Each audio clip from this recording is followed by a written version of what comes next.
ಭಾರತದ ಜನಗಳಾದ ನಾವು ಭಾರತವನ್ನು ಒಂದು ಸಾರ್ವಭೌಮ ಸಮಾಜವಾದಿ ಸರ್ವಧರ್ಮ ಸಮಭಾವದ ಪ್ರಜಾಸತ್ತಾತ್ಮಕ ಗಣರಾಜ್ಯವಾಗಿ ರಚಿಸಲು ಮತ್ತು ಅದರ ಸಮಸ್ತ ನಾಗರಿಕರಿಗೆ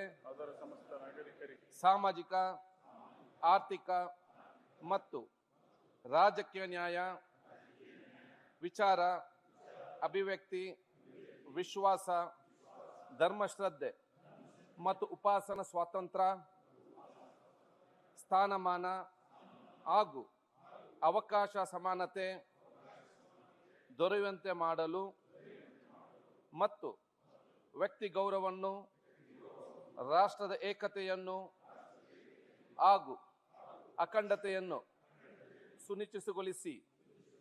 ಅವರಲ್ಲಿ ಭ್ರಾತೃತ್ವ ಭಾವನೆಯನ್ನು ವೃದ್ಧಿಗೊಳಿಸಲು ಶ್ರದ್ಧಾಪೂರ್ವಕ ಸಂಕಲ್ಪ ಮಾಡಿದವರಾಗಿ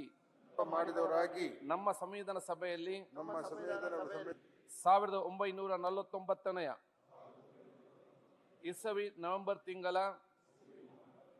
26ನೇ ತಾರೀಖಾದ ಈ ದಿವಸ ಈ ಮೂಲಕ ಈ ಸಂವಿಧಾನವನ್ನು ಅಂಗೀಕರಿಸಿ ಅಧಿನಿಯಮಿಸಿ ಅರ್ಪಿಸಿಕೊಂಡಿದ್ದೇವೆ.